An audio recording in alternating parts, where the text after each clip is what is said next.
नमस्कार श्रोताओं, तो शाम के 8 बज चुके हैं। तो आइए जानते हैं आज दिन भर के मुख्य समाचार। बादल फटने से आई बाढ़ में अब तक 7 की मौत, मनोनी खड्ड में एक और शव मिला। हिमाचल में बुधवार को 5 जगह बादल फटने से आई बाढ़ में अब तक 7 लोगों की जान चली गई है। धर्मशाला और कुल्लू में 6 लोग अभी भी लापता हैं। धर्मशाला के खनियारा में मनोनी खड्ड में बहे एक और श्रमिक का शव सुबह बरामद हुआ है। 2 अभी भी लापता है। गुरुवार को यहां 3 शव बरामद हुए थे। मौसम के कहर के बीच पहाड़ी में चढ़ गए एक युवक को रेस्क्यू कर लिया गया है। कुल्लू और धर्मशाला में एनडीआरएफ, एसडीआरएफ, पुलिस की टीमें और स्थानीय लोग लापता लोगों की तलाश में जुटे हैं। एडीएम कांगड़ा शिल्पी बेगटा ने कहा कि हमारा लक्ष्य आज लापता श्रमिकों का पता लगाना है। हिमाचल प्रदेश पुलिस, एसडीआरएफ और एनडीआरएफ की 50 सदस्यीय टीम मौके पर मौजूद है। होमगार्ड की एक टीम भी यहां पहुंच रही है। जेई नवीन कुमार की मौत से पहले होटल में हुई थी पार्टी और मारपीट। कमरे के अंदर और बाहर मिले खून के निशान। चंबा जिला के तीसा क्षेत्र में जल शक्ति विभाग के जूनियर इंजीनियर नवीन कुमार की रहस्यमय मौत के मामले में बड़ा खुलासा हुआ है। गंड चंबा निवासी नवीन कुमार की संदिग्ध हालात में मौत के बाद अब जांच की दिशा तेजी से आगे बढ़ रही है। इस मामले में पुलिस द्वारा बीते दिन हिरासत में लिए गए 4 लोगों की मुश्किलें और बढ़ गई हैं। पुलिस जांच में सामने आया है कि घटना से पहले नवीन कुमार एक होटल में पार्टी कर रहा था। इस पार्टी में कंपनी के 2 अधिकारी विकास और अंकित, एक ठेकेदार राहुल चौहान और होटल का संचालक विकास भी शामिल थे। पार्टी के दौरान किसी बात को लेकर कहासुनी और फिर मारपीट हुई, जिससे नवीन कुमार की नाक से खून बहने लगा। होटल कर्मियों ने बताया कि उन्होंने नवीन कुमार का मुंह साफ करवाया था। इसके बाद वो काफ़ी देर तक होटल की सीढ़ियों पर बैठा रहा और फिर कमरे में लौट गया। कानूनी झगड़े कम करने के लिए एमनेस्टी योजना 2025 को मंजूरी। मांडविया की अध्यक्षता में हुई बैठक। कर्मचारी राज्य बीमा निगम ने एमनेस्टी स्कीम 2025 को मंजूरी दे दी है। यह 1 अक्टूबर 2025 से 30 सितंबर 2026 तक की अवधि के लिए कार्यशील विवाद समाधान विंडो है। इसका उद्देश्य कानूनी झगड़ों को कम करना और ईएसआई अधिनियम में अनुपालन को बढ़ावा देना है। पहली बार कवरेज के संबंध में नुकसान और ब्याज से जुड़े मामलों के साथ साथ विवादों को भी शामिल किया गया है। केंद्रीय श्रम एवं रोजगार एवं खेल मंत्री डॉक्टर मनसुख मांडविया ने यह जानकारी शुक्रवार यानी आज शिमला में कर्मचारी राज्य बीमा निगम ईएसआईसी की 196 बैठक की अध्यक्षता करते हुए दी। क्षेत्रीय अस्पताल के ऑपरेशन थिएटर के पास निकला 7 फीट लंबा सांप, कर्मियों में दहशत। हिमाचल प्रदेश के क्षेत्रीय अस्पताल कुल्लू के ऑपरेशन थिएटर के साथ लगते रिकवरी रूम में अचानक सांप निकल आया। इससे यहां मौजूद कर्मचारियों में दहशत मच गई। जानकारी के अनुसार सांप करीब 7 फीट लंबा था, जो खिड़की में चढ़ता हुआ नजर आया।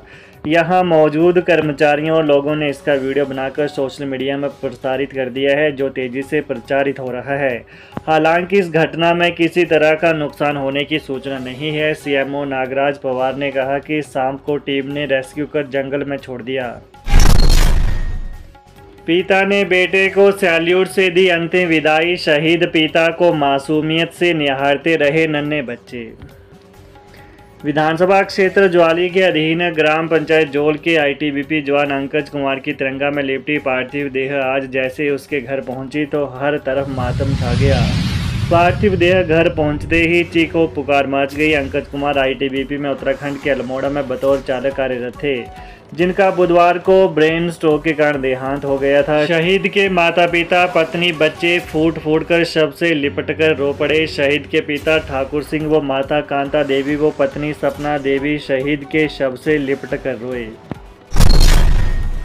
अगले महीने से पंचायतों में ग्राम सभाएं, बीपीएल सूचियों की होगी समीक्षा।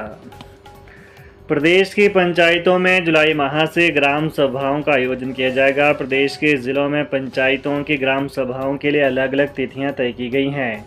पंचायतों की ग्राम सभाओं में बीपीएल सूचियों की समीक्षा की जाएगी।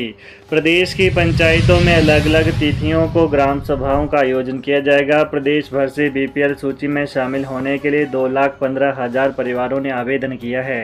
वहीं बीपीएल के लिए आए आवेदनों के सत्यापन की प्रक्रिया शुरू हो चुकी है। पंचायतों में बीपीएल चयन के लिए एसडीएम द्वारा पंचायत सचिव, पटवारी और आंगनवाड़ी कार्यकर्ताओं की 3 सदस्यों की कमेटियां गठित की गई हैं। पंचायत सचिव, पटवारी और आंगनवाड़ी कार्यकर्ताओं की कमेटी बीपीएल परिवारों के आवेदन का सत्यापन कर रही है। ग्रामीण विकास विभाग ने बीपीएल सूची में शामिल होने के लिए आवेदन करने की अंतिम तिथि 17 मई तय की गई थी। इस दौरान प्रदेश में विभिन्न जिलों से ग्रामीण विकास विभाग के पास बीपीएल सूची में शामिल होने के लिए 2,15,139 परिवारों ने आवेदन किया है। प्रदेश में सबसे अधिक बीपीएल के लिए आवेदन कांगड़ा जिला से 47,316 आवेदन आए हैं, जिसमें बीपीएल के लिए कांगड़ा जिला में 47,316, मंडी जिला में 41,160, चंबा जिला में 40,357, शिमला जिला में 26,202, हमीरपुर जिला में 12,570, कुल्लू जिला में 10,131, बिलासपुर जिला में 10,198, सोलन जिला में 9,622, सिरमौर जिला में 7,972, ऊना जिला में 7,293, किन्नौर जिला में 1,851, लाहौल स्पीति में 467 परिवारों ने आवेदन किया है। वहीं बीपीएल परिवारों का चयन जुलाई माह में होने वाली ग्राम सभा में किया जाएगा। प्रत्येक कर्मी सेवा काल में एक बार दुर्गम इलाके में दे सेवाएं, हाईकोर्ट ने दिए निर्देश। हिमाचल प्रदेश हाईकोर्ट ने सरकारी कर्मचारियों के तबादले को लेकर राज्य सरकार की नीति पर एक बार फिर कड़ी टिप्पणी की है।